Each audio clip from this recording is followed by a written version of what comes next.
بسم اللہ الرحمن الرحیم۔ رزق میں تنگی کیوں آ جاتی ہے؟ آج کل ہر بندہ پریشان ہے، کاروبار بند ہے، بے روزگاری ہے، ہر طرف پریشانی ہی پریشانی ہے۔ تو اب سوال یہ اٹھتا ہے کہ آخر ہماری رزق میں تنگی آتی ہی کیوں ہے؟ اس کی کیا وجہ ہے؟ تو میرے بھائیوں، 4 باتیں میں آپ کے سامنے رکھوں گا۔ اگر ان 4 باتوں پر آپ مکمل ایمان ہوگا، یقین ہوگا، تو انشاءاللہ آپ کے رزق میں کبھی بھی تنگی نہیں آئے گی۔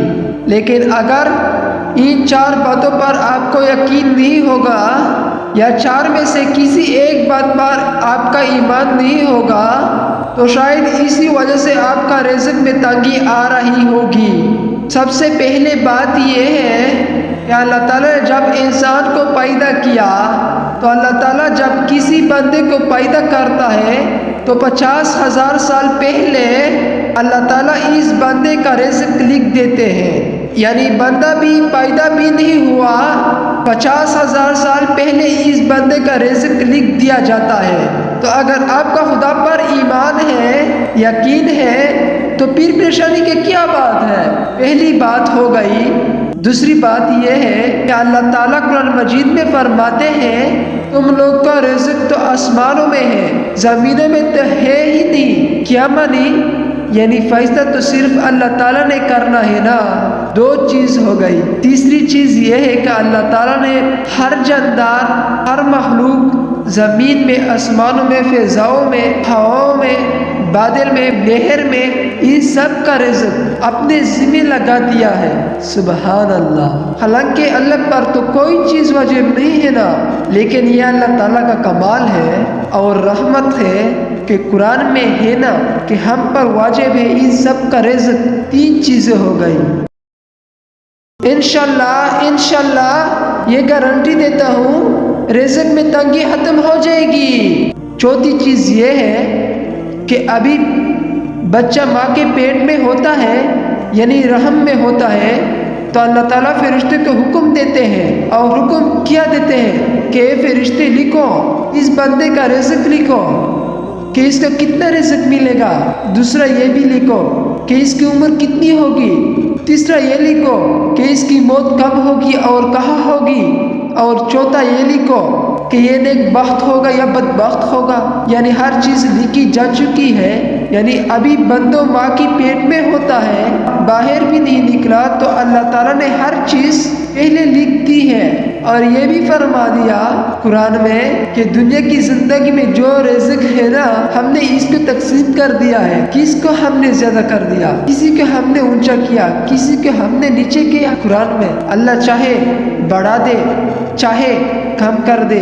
میرے بھائیوں، یہ رزق ہماری قابلیت پر نہیں ہے، ورنہ آپ دیکھیں نا کتنے بڑے بڑے علوم کے پہاڑ وہ کھانے کے بھی محتاج تھے، دولت کے بھی محتاج تھے، کوئی گھر نہیں، کوئی ٹھکانہ نہیں۔ تو اگر ہمیں اللہ کی ذات پر ایمان ہے اور اللہ کے فیصلے پر اگر ہمیں یقین ہے تو پھر پریشان ہونے کی کوئی بات نہیں ہے۔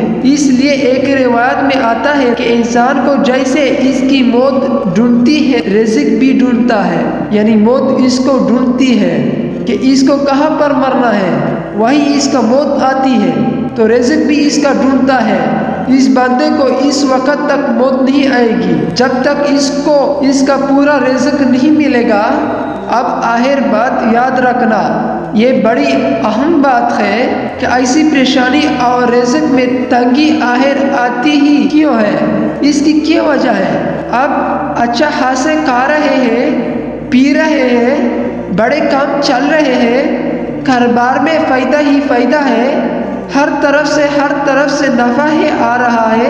قرآن میں اللہ تعالیٰ نے ایک مثال ذکر کی ہے، پہلے میں آپ کو وہ بتا دیتا ہوں قرآن کی آیات، کہ ایک بستی والے تھے، بڑے سکون سے، امن سے، اطمینان سے رہتے تھے، اور ان کو ہر طرف سے رزق آتا تھا۔ کیا منی؟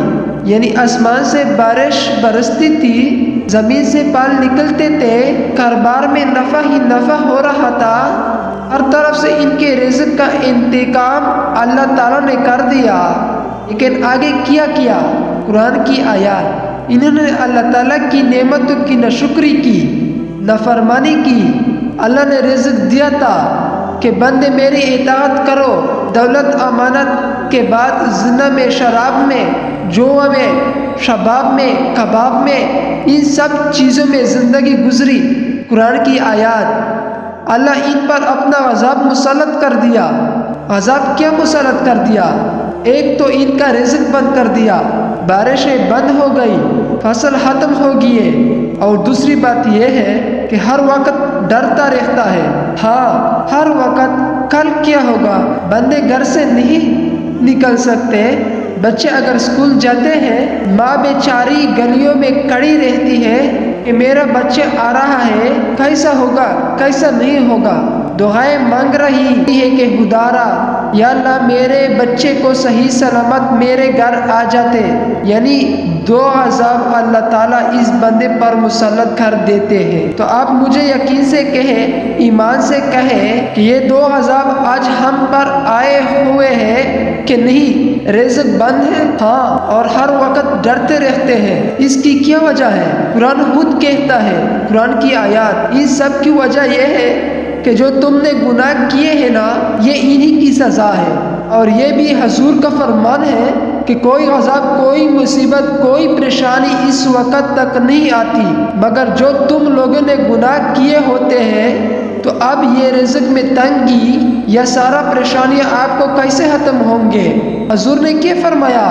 حدیث، جب تک بندہ توبہ نہ کرے، اس لیے میرے بھائیوں ہمیشہ یاد رکھے، یہ جو پریشانی ہے، جو بھوک ہے، یہ جو ڈر ہے، یہ سب اسی وجہ سے ہے کہ ہم نے اللہ تعالیٰ کی نعمتوں کی ناشکری کی۔ اللہ تعالیٰ کی نعمتوں میں شکر کرنے کی بجائے، عبادت کرنے کی بجائے گناہوں میں زندگی گزاری، اور اب ہم لوگ اس سٹیج پر پہنچ چکے ہیں کہ گناہ کو کم گناہ بھی نہیں سمجھتے نا۔ یہ ہماری آخری خط ہے بربادی کی کہ ایک تو یہ ہے کہ بندہ گناہ کرتا ہے اور یہ سمجھتا ہے کہ میں گناہ کر رہا ہوں، غلط کر رہا ہوں، اللہ سے شرمندہ ہوتا ہے، توبہ کر لیتا ہے۔ لیکن ایک ہے جو گناہ کو گناہ بھی نہیں سمجھتا، فخر کرتا ہے کہ جی ہم تو انجوائے کر رہے ہیں۔ آج شادیوں پر، بڑے بڑے ہوٹلوں میں، کلبوں میں، آج بڑے بڑے پارٹیوں میں ایسے گناہ ہو رہے ہیں۔ کیسا معلوم ہوتا ہے؟ ابلیس ان علاقے سے چھٹی کر گیا ہے، یعنی ابلیس بھی کہتا ہوگا، شیطان بھی کہتا ہوگا کہ اب میری یہاں پر ضرورت نہیں ہے، یہ لوگ تو پہلے سے بٹکے ہوئے ہیں، یہ تو اتنے بٹکے ہوئے ہیں، یہ تو مجھے سے بھی زیادہ بٹکے ہوئے ہیں۔ تو ان سب کا علاج کیا ہے؟ ان سب کا علاج یہ ہے کہ اللہ تعالیٰ کی قدرت پر یقین رکھو، اللہ تعالیٰ کی رحمت کی طرف لوٹ آؤ، اللہ تعالیٰ کی دروازے پر آؤ، توبہ کرو اور آ کر گڑگڑاؤ، اللہ سے منگو، عاجزی سے منگو۔ توبہ کرو گے انشاءاللہ یہ گارنٹی دیتا ہوں، رزق میں تنگی ختم ہو جائے گی۔